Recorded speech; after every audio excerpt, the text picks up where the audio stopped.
Hello and welcome back to McClaren Performance. yeah. Well, let's talk about it then.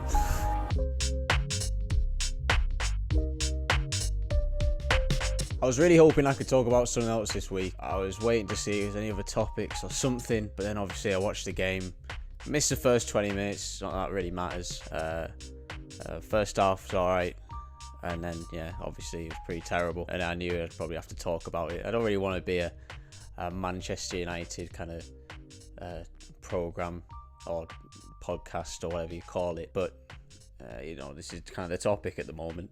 I think before the game, seeing a lot of the talk around it, everyone seemed really confident about Manchester United and how they'll perform and how it's a chance to, really beat Liverpool at Anfield. But I mean, it's great to say this now, but before the game I wasn't really so confident going into it, really because Manchester United having so many games so regularly, that was going to have to end at some point. That momentum would have to end. But also Liverpool right now, obviously, but just before the game also, weren't in a place where I think people were talking about them being so low. I know I talked about before Liverpool coming to an end, but they were getting better. They were in much better form going into that game. Van Dijk had come back, Núñez looking better, Gakpo playing for them, also doing well beforehand. They were becoming, again, that team, that Liverpool team that they were before. And as I talked about Liverpool before, they kind of lost that narrative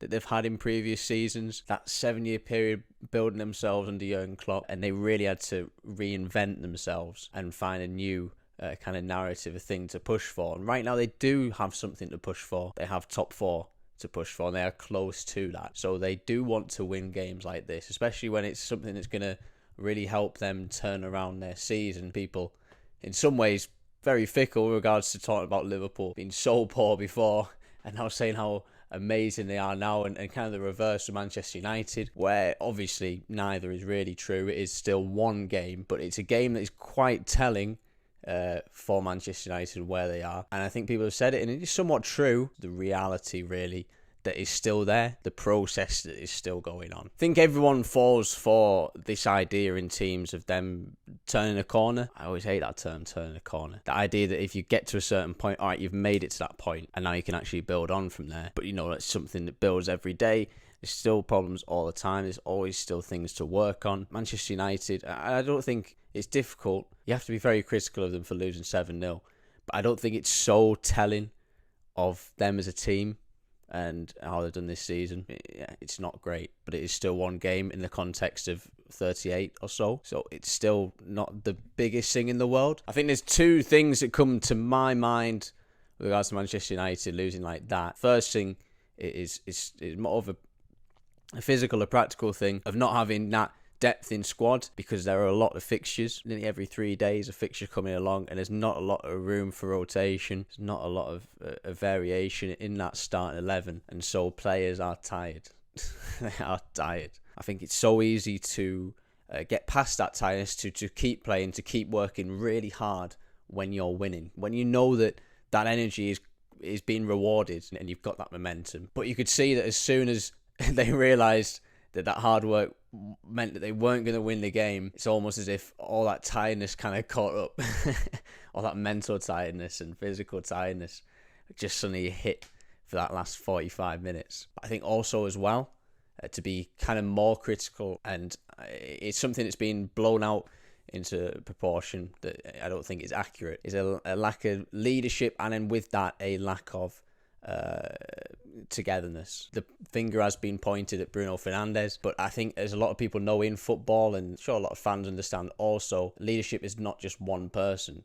Leadership is a group of people. I'd usually say about 4 or 5. And so it's the responsibility of every player, but also those leaders, to set an example, to communicate to the rest of the team when you are in a situation on the pitch, right, we need to do this, we need to do this, we need to shut up shop, we need to make sure we do not concede anymore, and you need to, gather the troops, communicate properly, and make that happen. And the thing is, there are leaders in that team now. You can really see that. I think fans can see that also. For one, you've got Casemiro, you have Varane, you you have Martinez, you have really strong characters, especially characters central to the pitch as well, De Gea also. So you do have those leaders. It's so easy to be together and have that camaraderie and have that great vibe of this is Manchester United when you're winning games. But can you still have that when you're in a losing position?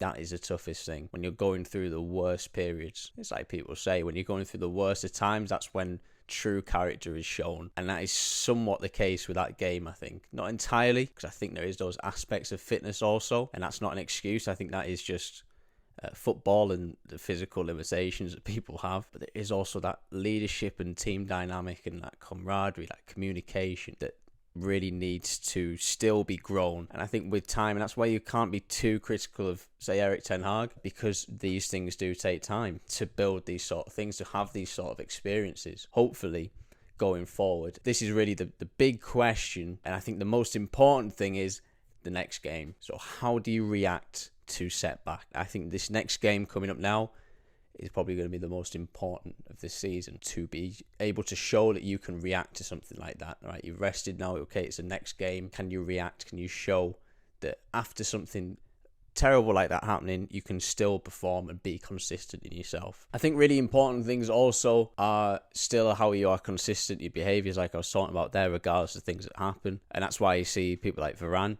I guess also my dad also, making sure and trying to encourage players to applaud the fans that are already there, to show support. Again, that's that fundamental thing, to have a connection with the fans, to have a connection with the club, to still be consistent, to show that you're passionate. It's like right here, to have that real soil and be consistent in that, to then get the fruits of that labour. You have to be consistent still in those values and that communication, that engagement. As soon as that result wasn't in sight, they forgot all about those foundations, whether due to fitness or because they chose to. That's, they'll know whether that's the case or not. This team, as do many teams, they have to grow beyond just wanting to win and have a real identity in themselves and behaviours and actions and values they are consistent in, regardless of what happens externally. That stops things like this happening, and it makes for a real team. Manchester United still have a way to go to have that identity, values, behaviours that are consistent all the time. But yeah, thank you for watching